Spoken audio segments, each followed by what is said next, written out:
There was a time in my life when I thought it was over. Everything I built, gone. The woman I trusted. Left, the money, vanished, the so-called friends. Disappeared the moment I needed them most, and I did what most men do when life punches them in the face. I broke. For a while, I just existed. I couldn't sleep, couldn't focus.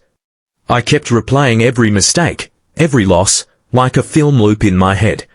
But here's the truth no one tells you. That kind of pain is a gift. If you survive it, and I did more than survive. I came back stronger than I ever imagined possible because I stopped running from failure and started learning from it. That's when I found Stoicism, not in a classroom. Not in some neat little book summary. I found it in the ashes of who I used to be. Marcus Aurelius once said, "The impediment to action advances action. What stands in the way becomes the way." I used to see failure as the end. Now, I see it as a beginning. I realized I wasn't supposed to avoid pain, I was supposed to master it. Not by pretending it didn't hurt but by refusing to let it define me. I remember staring at the ceiling one night, broke and alone, thinking, this can't be it. And in that silence, that stillness, I heard the faintest whisper of clarity. You're still here. You haven't lost everything because you haven't lost yourself. Seneca wrote, "It is not that we have a short time to live, but that we waste much of it." How much time had I already wasted wallowing in regret? In self-pity. That's when I made the decision. I would rebuild, brick by brick, habit by habit, mindset by mindset. No more blaming the world. No more chasing validation. I would become a man who could lose everything and still smile. That's the core of Stoicism. Not detachment, not numbness, resilience. You want to be unbreakable. Then you have to break and get back up, again, and again, and again. Because no woman, no betrayal, no financial collapse can touch a man who's trained his mind. You don't react, you respond. You don't panic, you observe. You don't chase, you attract. Epictetus said it best, it's not what happens to you, but how you react to it that matters.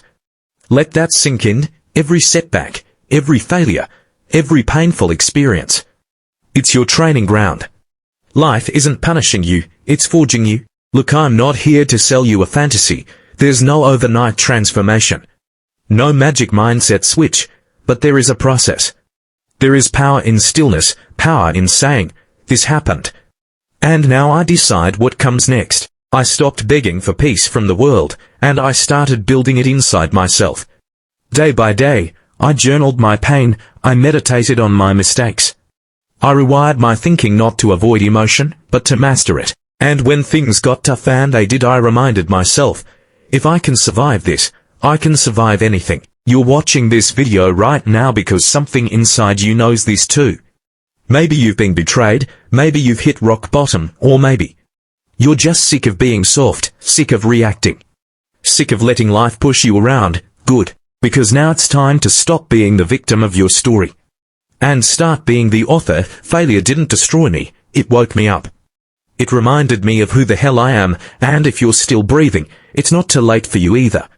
You can still rise, you can still evolve, you can still become the kind of man who doesn't just bounce back, he bounces forward. That's the Stoic way, that's the path. You don't run from the fire, you become it. If this message hit you somewhere deep, if it lit a spark in your gut, then do what most men are too scared to do. Like this video. Comment your story, share it with someone who needs to hear this. And most of all, subscribe to Stoic Beast Mindset, because here, we don't make excuses, we build warriors, and this is just the beginning of your comeback.